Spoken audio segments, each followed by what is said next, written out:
more obvious forms of long-distance travel. It's the 914 Wales service from Cardiff. But one Welsh woman prefers to make her trips by horse. I'm Megan Lewis, and I live in Wales, as you can see. And in between 2008 to 2012, I rode from Beijing to London between the Olympics. But I actually also, I think, was the first person to ride from one end of the Great Wall of China to the other. And I think, as far as I know, the first person to ride coast to coast across Eurasia, because I started at Shanhaiguan at the end of the Great Wall of China, so at Lalongtou. My next journey is going to be across America, hopefully starting in Canada from Newfoundland, from St John's, which is right on the east coast of Newfoundland. So I'll ride across Newfoundland, I'll follow the Trans-Canada Trail when I can, and this year just try and get as far to Toronto as I can.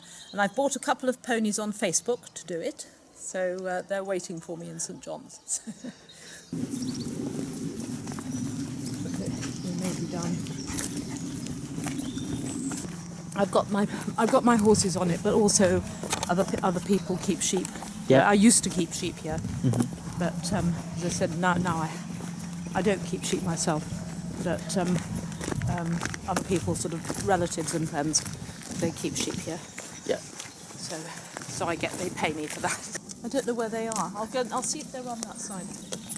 But I've got about 60 acres up here. So Yeah. They could be any. All right, Dylan.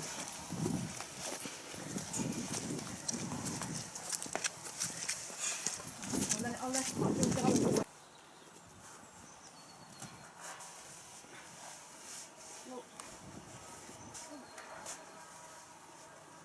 If I had a rope, I'd take him round.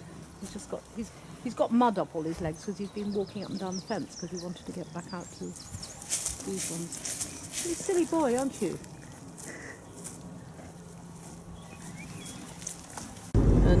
But the best bit was when we cut across the end of the Tian Shan. We went, and that was quite. We were away. Peng Wenchao and I. We spent a day riding, and we crossed the Bogda Shan through this gorge.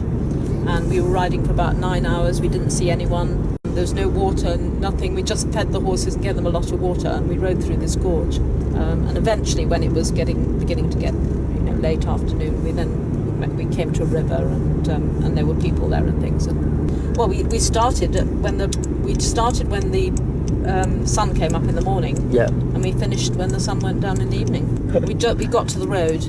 There's a road that runs along the northern side of the Bogda Shan, and we just rode. I knew if we kept going north we'd get there. Yeah. And I'd looked it up on Google Earth, and I knew roughly where I was going, but we did get a little bit lost at one point.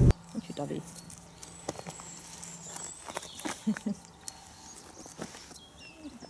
girl. Oh, very, very messy and muddy.